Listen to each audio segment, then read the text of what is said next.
ఆంధ్రప్రదేశ్ ఉప ముఖ్యమంత్రి పవన్ కళ్యాణ్ని వాలంటీర్ల కేసు వెంటాడుతోంది. విపక్షంలో ఉండగా ఆయన చేసిన కామెంట్స్ తాలూకా ప్రభావం ఇప్పటికీ కనిపిస్తోంది. 2023లో ఏలూరులో జరిగినటువంటి వారాహి సభలో వాలంటీర్లను ఉద్దేశించి ఆయన వివాదాస్పద వ్యాఖ్యలు చేశారు. ఆంధ్రప్రదేశ్లో ఉమెన్ ట్రాఫికింగ్ జరుగుతుంది అంటూ ఆయన ఆరోపించారు.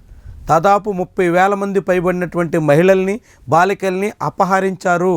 దానికి సంబంధించి కేంద్ర ప్రభుత్వ ఇంటెలిజెన్స్ వర్గాలు తనకు సమాచారం ఇచ్చాయి అంటూ అప్పట్లో పవన్ కళ్యాణ్ చెప్పుకొచ్చారు. అంతటితో సరిపెడితే సమస్య లేదు. కానీ ఆయన ఒక అడుగు ముందుకేసి వాలంటీర్ల సహాయంతోనే ఈ ఉమెన్ ట్రాఫికింగ్ అంతా నడుస్తుంది అనేటువంటి రీతిలో వ్యాఖ్యానించారు. దీని మీద కొందరు వాలంటీర్లు ఆయన మీద ఫిర్యాదు చేశారు.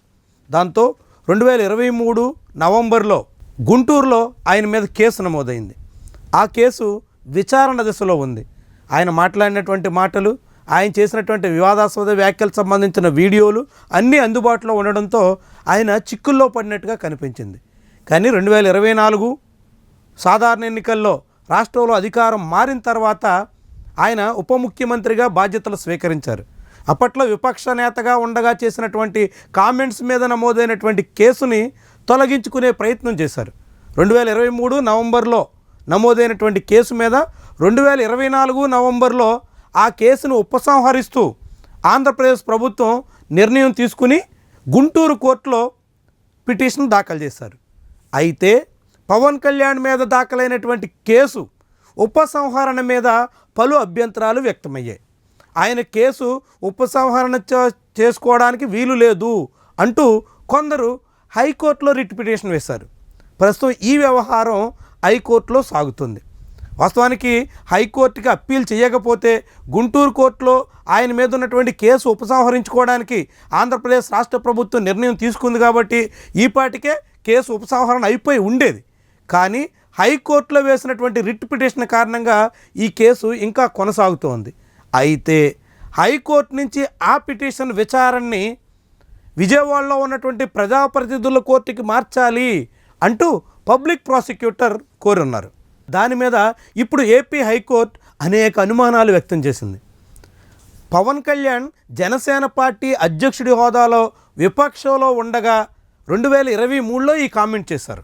కాబట్టి ఇప్పుడు ఆయన ప్రజాప్రతినిధి అయినప్పటికీ ఆయన మీద కేసు కానీ ఆయన చేసిన కామెంట్స్ కానీ అన్నీ విపక్షంలో ఉండగా చేసినవి కాబట్టి అప్పటికి ఆయన ప్రజాప్రతినిధి కాదు కాబట్టి ఇప్పుడు ఈ కేసుని ప్రజాప్రతినిధుల కోర్టుకి మార్చొచ్చా అన్నది ఏపీ హైకోర్టుకు వచ్చినటువంటి అనుమానం. దీని మీద వివరణ ఇవ్వాలంటూ పబ్లిక్ ప్రాసిక్యూటర్ని కోరుతూ ఈ కేసు విచారణని వాయిదా వేశారు. ఇది ఒక ఆసక్తికరమైనటువంటి వ్యవహారం. పవన్ కళ్యాణ్ యథాలాపకంగా చేశారా, ఉద్దేశపూర్వకంగా చేశారా, వాలంటీర్ల పరువు నష్టం కలిగించే రీతిలో ఆయన కావాలనే ఇలాంటి వ్యాఖ్యలు చేశారా?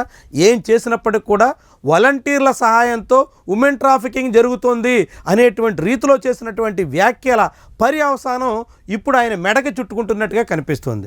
మరి ఏపీ హైకోర్టు నిజంగానే ఆయన కేసుని విజయవాడలోని ప్రజాప్రతినిధుల కోర్టుకి మార్చేందుకు అంగీకరిస్తుందా? ప్రజాప్రతినిధుల కోర్టులో విచారణ చేసి ఆయన మీద పెట్టినటువంటి కేసును ఉపసంహరించుకోవడానికి ప్రభుత్వం తీసుకున్న నిర్ణయానికి అనుగుణంగా నిర్ణయం వస్తుందా?